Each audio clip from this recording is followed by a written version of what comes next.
Nós temos feito uma série de devocionais relacionadas ao livro de Provérbios e nesta devocional nós queremos ler o texto que está em Provérbios capítulo 5, versículos de 15 a 19.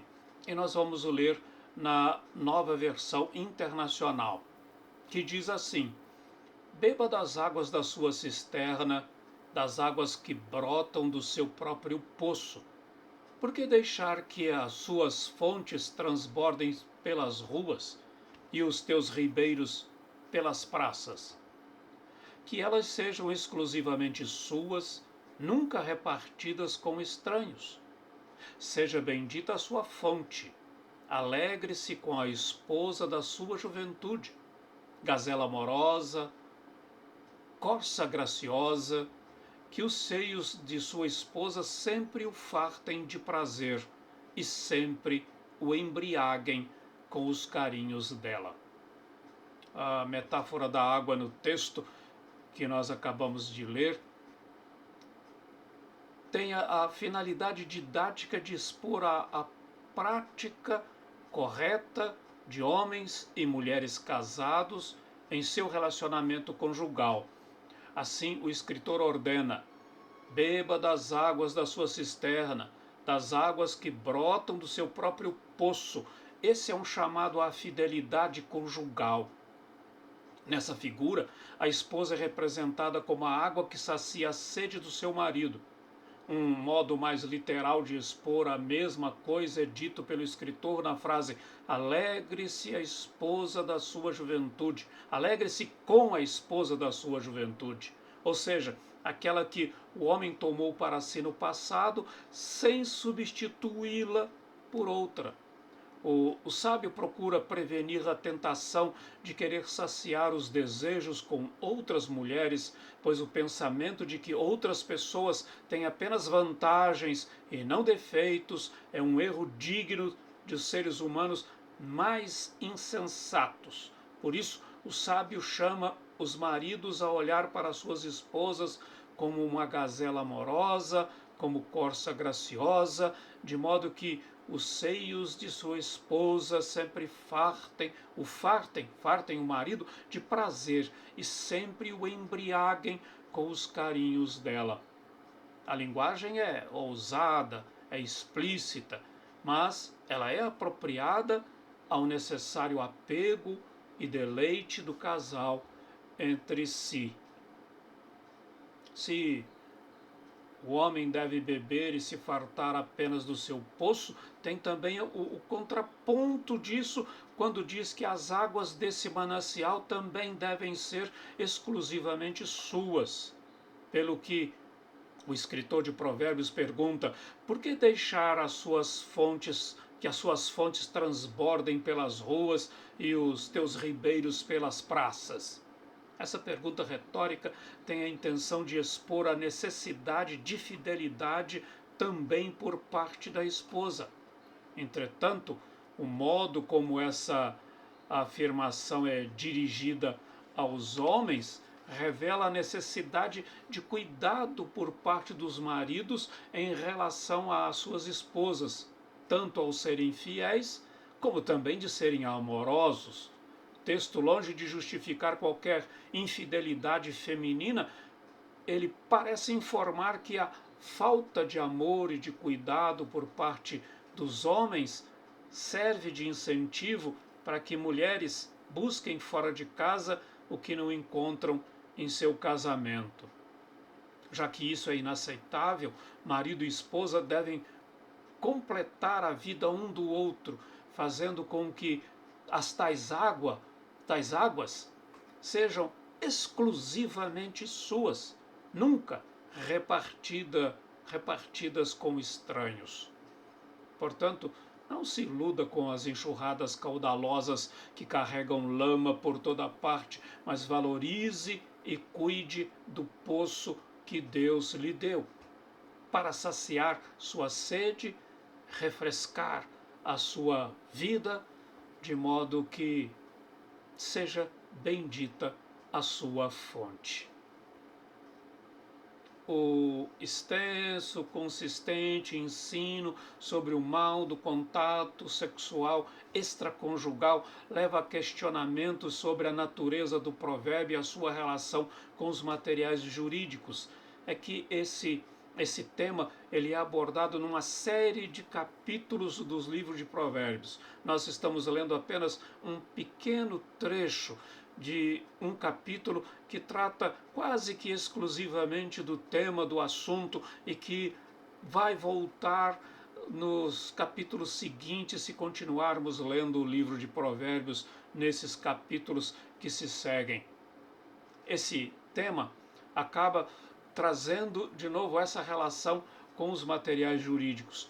E deve-se levar em conta que a forma do provérbio não comunica inerentemente uma instrução que seja universal e sempre válida.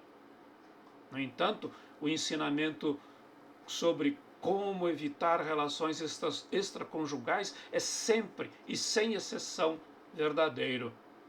Não há fatores atenuantes que o tomem que tornem esses relacionamentos extraconjugais um relacionamento aceitável, um comportamento aceitável. Aqui simplesmente pode-se afirmar a relação entre a lei e a sabedoria. Essa relação, ela é estabelecida, não há justificativa para que se extrapole esse assunto ou que se tente relativizá-lo quando se lê não só o Novo Testamento, o Antigo Testamento, mas também o Novo Testamento. Devemos abordar também um pouco a questão teológica no texto. É verdade que Yahvé, o Senhor, só será mencionado num versículo que nós nem lemos, é o versículo 21, que está logo adiante. E nesse versículo, Deus aparece simplesmente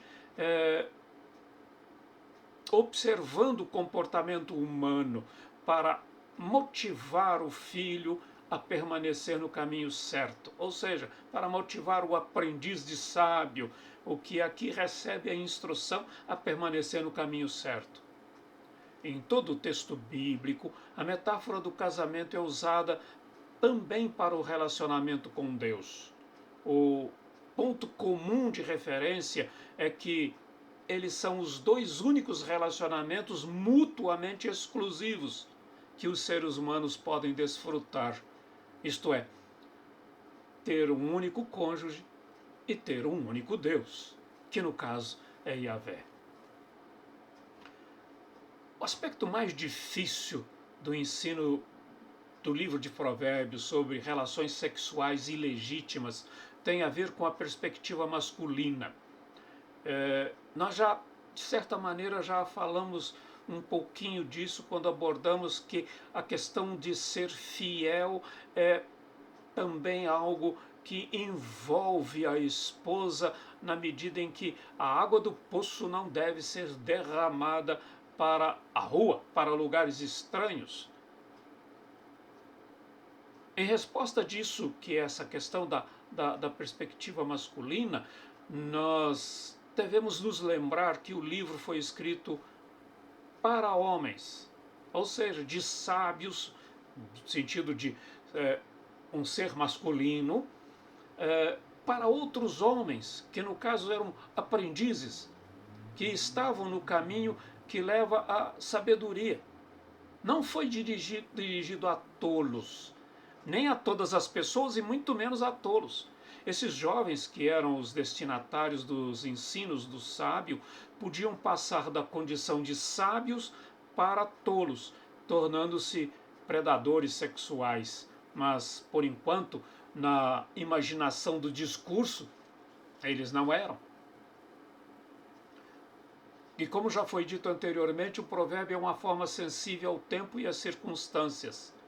Portanto, se queremos entender e aplicar o seu ensino para o nosso tempo, é preciso adequar.